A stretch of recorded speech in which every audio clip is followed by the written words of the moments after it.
स्वागत है आप सबों का इस नए वीडियो में। एसएफडी बीएमडी के इस चैप्टर में पार्ट 1, पार्ट 2 और पार्ट 3 में अब तक हम लोगों ने इस चैप्टर से रिलेटेड जितने भी बेसिक कॉन्सेप्ट्स थे उन सब को डिस्कस कर लिया है।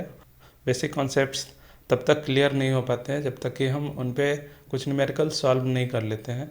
तो आज के इस वीडियो में हमारा मेन फोकस न्यूमेरिकल सॉल्यूशन पे होगा। तो इस वीडियो में आज हम लोग एक सिंपल सा न्यूमेरिकल एग्जांपल जो कि एक कैंटिलीवर बीम पे एक सिंगल लोड लग रहा है और उस लोड की वजह से उसके किसी पर्टिकुलर सेक्शन में शियर फोर्स और बेंडिंग मोमेंट निकालेंगे।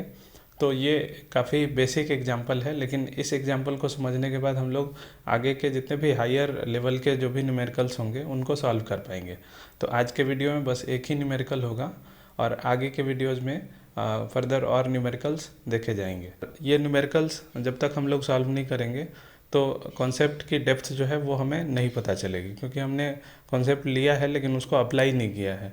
तो इस वीडियो को सीरियसली देखना बहुत ही ज़रूरी है। तो आगे बढ़ते हैं और एग्जाम्पल्स को देखेंगे। एग्जाम्पल्स को अगर देख लेंगे तो हमारा सारा चीज क्लियर होगा और हम लोग शियर फोर्स निकालना या शियर फोर्स डायग्राम बनाना ये सारी चीजें आसानी से सीख सकते हैं। अगर आप इसको पढ़ भी लेंगे तो उतना ही समझ में आएगा जितना मेरे बताने से समझ में आएगा। तो यहाँ पे पूरा स्टेप है। एक प्रॉब्लम का अगर मैं पूरा स्टेप आपको बता दूंगा तो आगे से आप लोग ये प्रॉब्लम खुद ही सॉल्व कर सकते हैं। तो देखिए, ये जो प्रॉब्लम है कैंटिलीवर बीम है, ए पे ये फिक्स किया गया है और इसके एंड बी पे एक लोड वर्टिकली डाउनवर्ड डायरेक्शन में पी मैग्नीट्यूड का एक लोड जो है वो लग रहा है।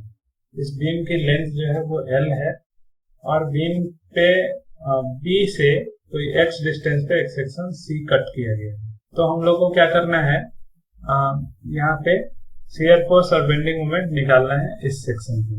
तो अगर हम लोग किसी एक सेक्शन पे शियर फोर्स निकाल लेते हैं और उसका नेचर हम लोग जान जाते हैं तो हम लोग ग्राफ बना सकते हैं, या दो तीन अलग अलग पॉइंट पे अगर हम लोग शियर फोर्स बेंडिंग मोमेंट का नेचर जान जाए तो उसके बेसिस पे हम लोग आराम से ग्राफ बनाने का डिसीजन ले सकते हैं।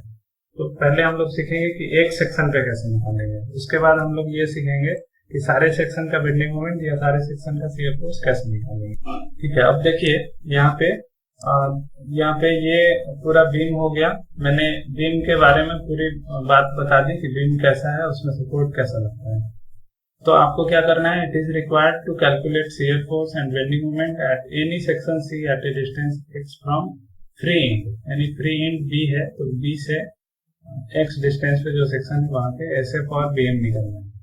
तो ऐसे कोई भी क्वेश्चन अगर आएंगे शियर फोर्स या बेंडिंग मोमेंट के, तो सबसे पहला काम आपका सब चीज छोड़ के आपको सबसे पहले सपोर्ट रिएक्शन निकालना है। तो you have to learn how to calculate support reaction, और सपोर्ट रिएक्शन अगर आप निकाल लेते हैं तो आधे से ज्यादा काम आपका हो जाता है। ठीक है, तो देखिए यहाँ पे हम लोग सपोर्ट रिएक्शन निकालेंगे और सपोर्ट रिएक्शन कैसे निकलेगा, तो उसके लिए हम लोग को स्टैटिक इक्विलिब्रियम इक्वेशंस जो है उसकी मदद लेनी होगी, यानी सिग्मा fx, सिग्मा fy और सिग्मा mj, इन तीनों को अगर हम इक्वेट करके 0 के बराबर लिख देते हैं तो उसके बेसिस पे हम लोग सपोर्ट रिएक्शन आराम से निकाल सकते हैं। ठीक है, तो यहाँ पे सपोर्ट जो है कहाँ पे है, इस पूरे बीम में ए पे सपोर्ट है, तो सपोर्ट रिएक्शन ए के लिए ही निकलेगा। तो पहले हम लोग लिख देते हैं कि कौन कौन से सपोर्ट रिएक्शन लगेंगे। तो ये मैंने आपको लास्ट क्लास में बताया था कि एक फिक्स्ड सपोर्ट में वर्टिकल लोड लगता है, हॉरिजॉन्टल लोड लगता है और एक मोमेंट लगता है। ठीक है, तो अब चूंकि यहाँ पे आप खुद बताइए कि यहाँ पे तीन तरह के सपोर्ट जो है वो पिक्चर में आएंगे या नहीं आएंगे। ये सिस्टम में अप्लाइड फोर्स सिर्फ यहाँ पे वर्टिकल डायरेक्शन में है, यहाँ पे हॉरिजॉन्टल फोर्स जो है वो पिक्चर में नहीं आएगा, क्योंकि यहाँ पे सिर्फ एक्सटर्नल फोर्स जो है वो P है वर्टिकल डायरेक्शन में। तो P के ऑपोजिट डायरेक्शन में ये सपोर्ट रिएक्शन जो है जनरेट होगा और हॉरिजॉन्टल सपोर्ट रिएक्शन का कोई मतलब ही नहीं है यहाँ पे। हाँ, तो there is no horizontal load acting on the beam, so the reaction HA is not necessary to say, because it will not come into picture. So in the diagram we have to remove this. हम लोग को इस diagram को ठीक करना होगा, इसको हटा के अब खींचना होगा। देखिए डायग्राम को हमने अगर करेक्ट कर लिया तो ये वाला डायग्राम हो गया। अगर मान लो ये लोड ऐसा तिरछा लग रहा होता, या एक लोड इधर से हॉरिजॉन्टल डायरेक्शन में लग रहा होता, तब ये वाला फोर्स आता। ये लोड अगर तिरछा भी रहता तो उसका एक कंपोनेंट वर्टिकल और एक कंपोनेंट हॉरिजॉन्टल हो जाता, तो उस केस में ये भी आता और ये भी आता। लेकिन प्रेजेंट केस में ये नहीं आएगा, तो इसको हटा के हम लोगों ने ये डायग्राम खींच दिया। और मैंने आपके हेल्प के लिए यहाँ पे कोऑर्डिनेट एक्सिस बना दिया है कि ये वाला डायरेक्शन एक्स डायरेक्शन और अपवर्ड डायरेक्शन वाई, और प्लेन के जो बाहर का आउटवर्ड डायरेक्शन है उसको हम लोग कहेंगे जेड डायरेक्शन। ठीक है, तो यहाँ पे आर ए लग रहा है और एम ए लग रहा है, तो हम लोग सिर्फ आर ए और एम ए को निकालेंगे। तो आर ए और एम ए किसके कारण निकलेगा? अब चूंकि हम लोग को पता है कि 3 इक्विलिब्रियम इक्वेशंस होते हैं, एक ये वाला और 2 ये वाला। चूंकि ये वाला किसी भी काम का नहीं है यहाँ पे, क्योंकि एक्स डायरेक्शन में there is no any load acting on the beam, so this is not helpful for us, so we have to take help from this and this equation only, क्योंकि वाई डायरेक्शन में force है और Z direction में कुछ moment लगेगा। तो इस case में हम लोग सिर्फ इस दोनों का यूज करेंगे। तो इसको हम लोग कहते हैं स्टैटिक इक्विलिब्रियम इक्वेशन, और इसको लिखने के लिए हम लोग स्टैटिक साइन कन्वेंशन का यूज करेंगे।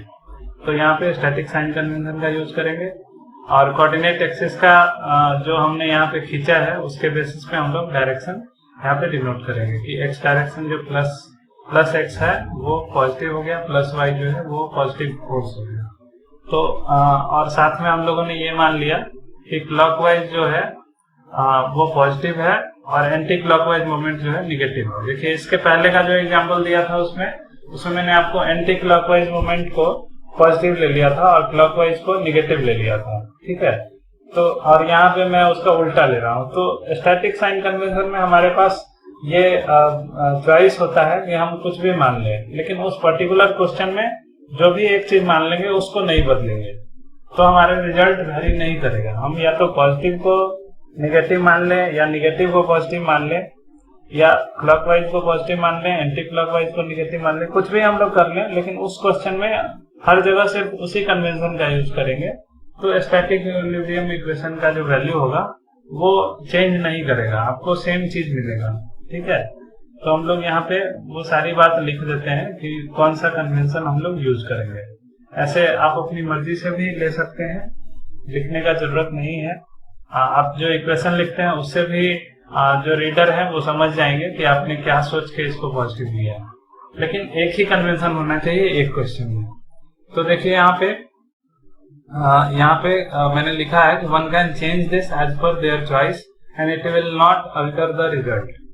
तो पहला इक्वेशन मैं लिखता हूँ sigma F Y equal to 0। Sigma F Y क्या हो जाएगा? सिग्मा एफ वाई इस पूरे सिस्टम के लिए एफ वाई कौन कौन सा है? तो एक ये हो जाएगा और एक ये हो जाएगा। ठीक है, इस दोनों का समेशन जो है वो 0 होना चाहिए, यानी अब इसको मैं लिखूंगा ये प्लस वाई डायरेक्शन में, तो मैं लिखूंगा प्लस आर ए, इसको लिखूंगा माइनस पी, तो plus R A minus P equal to 0, वो चीज यहाँ पे आ जाएगी। Sigma F Y equal to 0 में क्या लिखा? Plus R A minus P equal to 0, यानी R A equal to P. तो हमारा एक सपोर्ट रिएक्शन निकल गया है। अब हम लोग दूसरा सपोर्ट रिएक्शन निकालेंगे, यानी जो मोमेंट है हमारा एम ए वो निकालेंगे। तो हमने ए पर यानी इंड ए जो है यहाँ पे मोमेंट को इक्वेट किया। हम चाहते तो यहाँ भी कर सकते थे, लेकिन सपोर्ट पे करना इजी होता है। तो यहाँ पे हमने एम जेड एट ए लिखा और इसको 0 लिख दिया। और हमने क्या किया है, हमने माना है कि जो मोमेंट एंटी क्लॉकवाइज होगा वो निगेटिव होगा, क्लॉकवाइज मोमेंट पॉजिटिव होगा। तो देखिए यहाँ पे ए पे ये मोमेंट एम ए लग रहा है, तो एम ए को हमने माइनस एम ए लिख दिया। और इस फोर्स के कारण आर ए के कारण देखिए आर ए चूंकि इसी जगह पे लग रहा है, तो इसके कारण जो आर्म है वो 0 डिस्टेंस पे है, तो ये आर ए इंटू 0। इसके कारण मोमेंट क्या होगा इस सेक्शन पे? P इंटू एल होगा। P into L is the moment at this section due to this force. हाँ, और ये मोमेंट कैसे लग रहा है? क्लॉकवाइज लग रहा है। तो यहाँ पे हम लोग लिखेंगे minus M A plus R A into 0 plus P L equal to 0, तो M A equal to P L. तो अब हमारे पास दोनों ही सपोर्ट रिएक्शंस निकल गए, आर ओ और एम ए, आर ए और एम ए दोनों ही निकल गया। ठीक है, तो यहाँ पे हमने आर ए और एम ए का वैल्यू लिख दिया। अब दूसरा डायग्राम खींच देंगे यहाँ पे।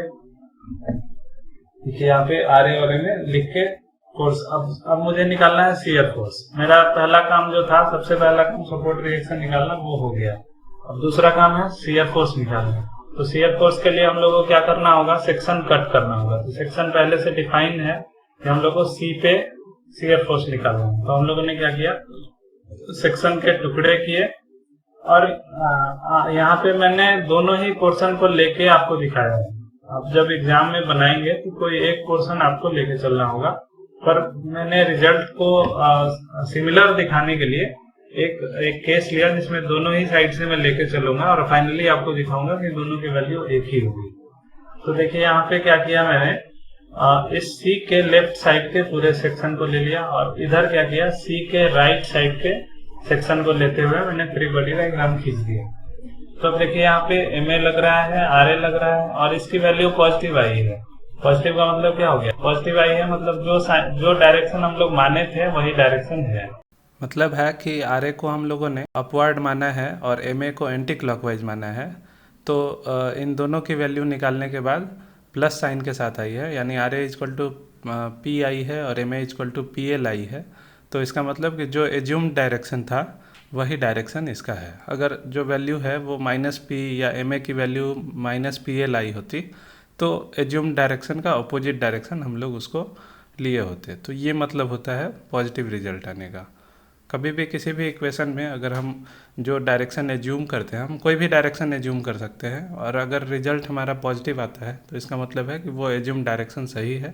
अदरवाइज अगर रिजल्ट नेगेटिव आ गया तो उस डायरेक्शन को हमें रिवर्स करना होता है। यहाँ पे अब हम लोग लिखेंगे, यहाँ पे हमने डायग्राम खींच दिया दोनों ही तरफ से, एम ए और आर ए को दिखा दिया। ठीक है, यहाँ पे मैंने लिख दिया कि shear force and bending moment at beam is cut into two parts with respect to point C.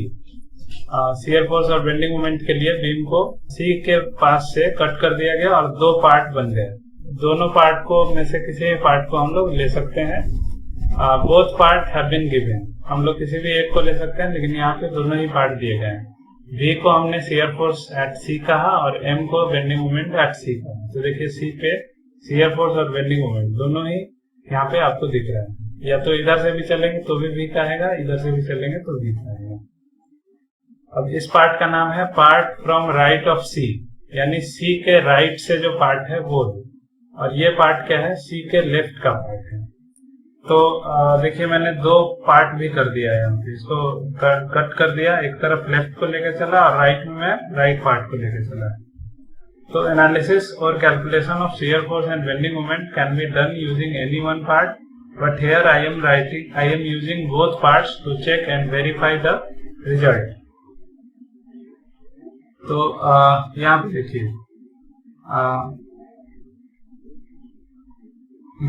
It's time to use deformation sign convention based on deformation of material, क्योंकि यहाँ पे अब हम बात करेंगे शियर फोर्स की या bending moment की। तो यहाँ शियर फोर्स या बेंडिंग मोमेंट में हम लोग डिफॉर्मेशन साइन कन्वेंशन का ही यूज करते हैं, और इसलिए जो है डिफॉर्मेशन साइन कन्वेंशन को एक बार यहाँ साथ में दिखा भी दिया गया है। तो शियर फोर्स का डिफॉर्मेशन साइन कन्वेंशन क्या है कि अगर ये मटेरियल क्लॉकवाइज रोटेट होने लगे तो वो पॉजिटिव शियर फोर्स होगा, और अगर एंटी क्लॉकवाइज रोटेट होने लगे तो शियर फोर्स में वो निगेटिव कहलाएगा। यानी यहाँ पे देखिए क्या है, लेफ्ट साइड में अप है, तो लेफ्ट अप अगर शियर फोर्स लग रहा हो या राइट डाउन लग रहा हो तो दोनों ही इसमें शियर फोर्स पॉजिटिव होगा। और यहाँ पे देखिए लेफ्ट साइड में क्या है, डाउन लग रहा है, और राइट साइड में शियर फोर्स अप लग रहा है, तो इसको हमने निगेटिव कहा। तो यानी आपको सिर्फ एक चीज याद रखना है कि किसी भी सेक्शन में अगर लेफ्ट में फोर्स लग रहा है, ठीक है, और वो अपवर्ड है, तो उसको हम लोग पॉजिटिव लेंगे। Left up is called positive and write down is called negative.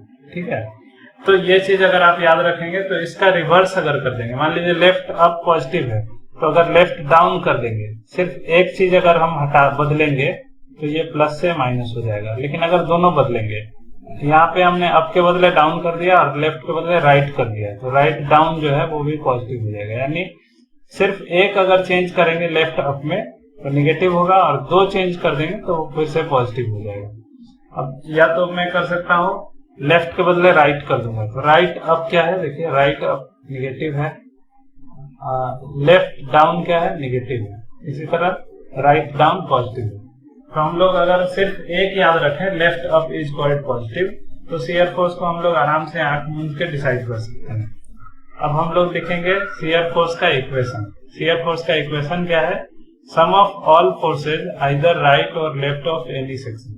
तो इस सेक्शन के लेफ्ट में, क्योंकि ये लेफ्ट वाला पोर्शन है, तो इसके लेफ्ट में जितने भी फोर्स होंगे उन सब का हम लोग सम ले लेंगे। अब देखिए सम कैसे लेंगे, तो यहाँ पे हम लोग लिखेंगे Vx। Vx मतलब x डिस्टेंस पे ये सेक्शन था, तो इसके शियर फोर्स को हम लोग Vx लिख दिए। Vx क्या हो जाएगा, Vx is the sum of all forces. तो इसके लेफ्ट साइड में कितने वर्टिकल फोर्स लग रहा है बताइए, इस सेक्शन के लेफ्ट में वर्टिकल फोर्स सिर्फ एक Ra लग रहा है, और ये Ra कैसा है, लेफ्ट है और अप है ना। अगर मैं यहाँ पे शियर फोर्स लिख रहा हूँ तो उसके रिस्पेक्ट में ये Ra यानी P जो है वो कितने के बराबर है, अप भी है और लेफ्ट भी है, यानी लेफ्ट और अप है। तो मैं क्या लिखूंगा, plus Ra, left up is positive, so plus Ra लिखूंगा, और Ra की वैल्यू P आई है, तो Vx इक्वल टू P हो गया, यानी यहाँ का शियर फोर्स Vx वो P के बराबर हो गया। ठीक है, अब इसी तरह मैं इसके राइट पार्ट को कंसिडर करता हूँ। राइट पार्ट को अगर कंसिडर करूंगा तो देखिए यहाँ पे मैंने लिखा है Vx और Mx, इस तरह से। तो Vx को अगर मैं लिखना चाहूँ, यहाँ पे Vx लिखना चाहूँ, तो Vx क्या हो जाएगा, sum of all vertical forces right of this section x। तो इसके राइट में ये फोर्स कैसा लग रहा है, राइट और डाउन लग रहा है, राइट और डाउन क्या हो जाएगा, पॉजिटिव। तो यहाँ पे हम लोग क्या लिखेंगे, Vx इक्वल टू P, यानी पॉजिटिव, राइट डाउन लग रहा है, Vx इक्वल टू P। तो देखिए या तो इसका यूज किया हमने या इसका किया, दोनों ही केस में Vx की वैल्यू P आ गई, और ये पॉजिटिव है, यानी शियर फोर्स जो है इस सेक्शन पे पॉजिटिव लगेगा। ये जो सेक्शन है उस पे पॉजिटिव शियर फोर्स लगेगा। इसका डायरेक्शन देखिए, इस सेक्शन के लिए Vx नीचे लग रहा है और इस सेक्शन के लिए Vx ऊपर लग रहा है। ठीक है, लग रहा है, लेकिन दोनों की वैल्यू ही पॉजिटिव है ना। नहीं तो अगर स्टैटिक साइन कन्वेंशन होता तो क्या होता, इसको हम निगेटिव लिखते और इसको पॉजिटिव लिखते। तो यहाँ पे साइन कन्वेंशन को जो है हम लोग डिफॉर्मेशन के आधार पे देख रहे हैं। ये वाला इसके लेफ्ट के पोर्शन को इधर क्लॉकवाइज घुमा रहा है, इसलिए ये शियर फोर्स पॉजिटिव हो गया, और ये वाला शियर फोर्स जो है इस पूरे सेक्शन को क्लॉकवाइज रोटेट कर रहा है, तो ये भी पॉजिटिव हो गया। तो वेदर अपवर्ड और downward doesn't matter, we have to see whether it is left upward और राइट अपवर्ड। उसके आधार पे हम डिसाइड कर सकते हैं शियर फोर्स का साइन कन्वेंशन क्या होगा। तो यहाँ पे हम लोग शियर फोर्स लिख सकते हैं, दोनों से हम लोग देख लिए कि Vx इक्वल टू P, यानी Vx हमारा निकल गया। अब हम लोग बेंडिंग मोमेंट की बात करेंगे। तो इधर इस पार्ट में हमने लेफ्ट ऑफ C ले लिया और इस पार्ट में राइट ऑफ C ले लिया। ठीक है, तो अब इसका साइन कन्वेंशन भी मैंने लगे हाथों यहाँ पे दिखा दिया है कि साइन कन्वेंशन क्या होता है, top fibre compression and bottom fibre tension, then it is called positive bending moment और सैगिंग मोमेंट। अगर top fibre tension, bottom fibre compression, then it is called hogging moment और निगेटिव मोमेंट। ठीक है, तो इसका यूज हम लोग आगे कैसे करेंगे वो देखिए आप। अब mx को मैं लिख रहा हूँ यहाँ पे, mx, तो चूंकि बेंडिंग मोमेंट जो है किसी भी सेक्शन का वो क्या होता है, sum of all moments due to all forces either left or right of a section. तो यहाँ पे मैं लिखता हूँ mx, इस जगह पे mx को अगर लिखूंगा तो मैं लिखूंगा क्या, अब देखिए ये वाला मोमेंट जो है वो क्या करेगा, इस सेक्शन को कैसे घुमाएगा, ये वाला मोमेंट हॉगिंग की तरह घुमाएगा।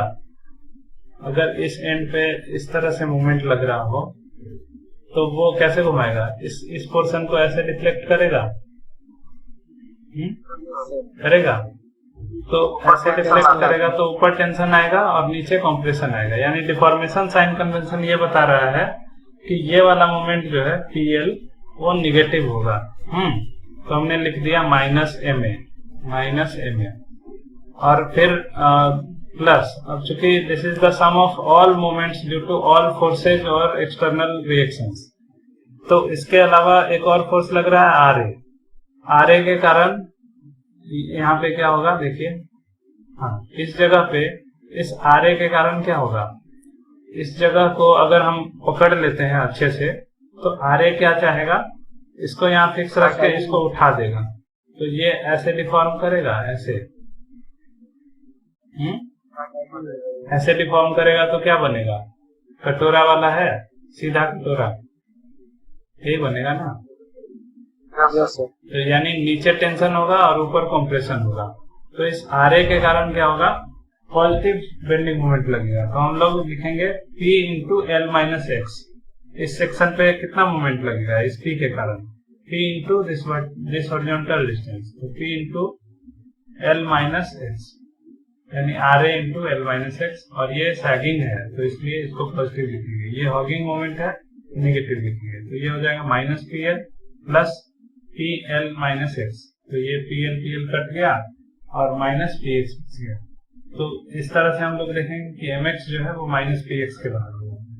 अब हम लोग क्या करते हैं, इस साइड से चल के मोमेंट कैलकुलेट करते हैं। तो मैं यहीं पे बताता हूँ, देखिए कैसे करेंगे। यहाँ मैं लिखूंगा M X equal to sum of all moments either right side of the section due to all forces और ऑल मोमेंट्स। तो इसके इधर सिर्फ यही एक फोर्स है और कुछ लग ही नहीं, तो इस फोर्स के कारण इस पॉइंट पे कितना मोमेंट होगा, देखिए डिफॉर्मेशन कैसे होगा, इस तरह से कटोरा उल्टा है ना, यानी ऊपर में टेंशन है और नीचे में कंप्रेशन है। ये लोड यहाँ अगर लगेगा, इस जगह को हमने पकड़ लिया है तो कैसे डिफॉर्म करेगा, इस तरह से ऐसे डिफॉर्म होगा। तो टॉप फाइबर किस में आएगा, टेंशन में, और बॉटम फाइबर कंप्रेशन में। तो इस जगह पे हमारा जो मोमेंट होगा M X equal to minus P X हो जाएगा, यानी हॉगिंग मोमेंट हो गया। पी एक्स तो इसकी वैल्यू आ गई पी इंटू एक्स, लेकिन उसका साइन क्या होगा, तो डिफॉर्मेशन का साइन कन्वेंशन से डिसाइड होगा। तो देखिए M X equal to minus P X, ये दोनों ही तरफ से आ गया है आपका। ओके, तो this is how you can calculate bending moment and shear force. अब देखिए दोनों तरफ से हम लोग देख रहे हैं इसकी वैल्यू सेम है। तो it is important to note that if we choose to calculate Vx or Mx from right side, that is from free end in the cantilever, then there is no need of calculation of support reactions because shear force and bending moment equations have no reaction involved within it. तो जब भी cantilever का case होगा, देखिए अब चूंकि cantilever का case है तो आर ए और एम ए हमने निकाला है। अब इस पार्ट का देखिए, कहीं भी आर ए एम ए है इक्वेशन में, Vx का इक्वेशन हम देखते हैं, Vx का इक्वेशन सीधे हमने P लिख दिया, Mx का इक्वेशन सीधे Px लिख दिया। लेकिन अगर हम इस पार्ट से चलते हैं तो यहाँ Ma और Ra की जरूरत पड़ती है, इस पार्ट से चलते हैं तो यहाँ भी Ra लिखना होता है। तो अगर हम कैंटिलीवर बीम में जो फिक्स्ड एंड साइड है उधर से चलेंगे तो हमें ज्यादा परेशानी होती है, हमें सपोर्ट रिएक्शन निकालना पड़ता है। लेकिन अगर कैंटिलीवर बीम है तो उसमें हम फ्री एंड के साइड से चलते हैं। देखिए ये कौन सा साइड है, इधर फ्री एंड है, फ्री एंड ये वाला था। यानी अगर फ्री एंड के साइड से चलते हुए हम एनालिसिस करेंगे तो कैंटिलीवर के केस में हम लोग को सपोर्ट रिएक्शन निकालने से मुक्ति मिल जाएगी, यानी उतना काम हम सेव कर सकते हैं। तो कभी भी आप लोग ध्यान रखेंगे कि जो कैंटिलीवर बीम होगा वहां पे आप उसके फ्री एंड से आप जो सेक्शन चलने से मिलता है उस सेक्शन को एनालाइज कीजिए, तो उससे आपका टाइम सेव होगा, है ना। तो यहाँ पे ये दो चॉइसेस थी, इसका यूज आप कर सकते हैं। तो this is how you can calculate the support reaction, you can calculate the shear force and bending moments. तो टिप क्या है, to use shear force and bending moment from free end in cantilever makes the solution easier. तो ये बात का आप लोग ध्यान रखेंगे। तो आज के वीडियो में हम लोगों ने एक न्यूमेरिकल एग्जाम्पल को देखा जो कि काफ़ी यूजफुल था। उसके जो स्टेप्स थे सारे स्टेप्स बताए गए और किसी भी बीम का सेक्शन करके उस सेक्शन के राइट और लेफ़्ट साइड दोनों ही तरीक़ों से वैल्यूज़ निकाल के ये बताया गया कि शियर फोर्स और बेंडिंग मोमेंट की वैल्यू इधर राइट से निकाली जाए या लेफ़्ट से निकाली जाए, दोनों ही केस में वो बराबर होती है। तो ये सारी चीज़ों को वेरीफाई कराया गया और इस एग्जाम्पल को समझने के बाद फर्दर जितने भी एग्जाम्पल्स होंगे वो काफ़ी इजीली समझ में आएंगे। तो फर्दर वीडियोस जो इस चैप्टर के होंगे उसमें हम कुछ और न्यूमेरिकल्स देखेंगे, जिससे कि हमारी क्लैरिटी काफ़ी ज़्यादा बढ़ेगी और फ्यूचर में जितने भी एग्ज़ाम्स होंगे उनमें SFD BMD के सारे क्वेश्चंस हम सॉल्व कर पाएंगे। तो keep waiting for further videos and thank you for watching this video. Thank you.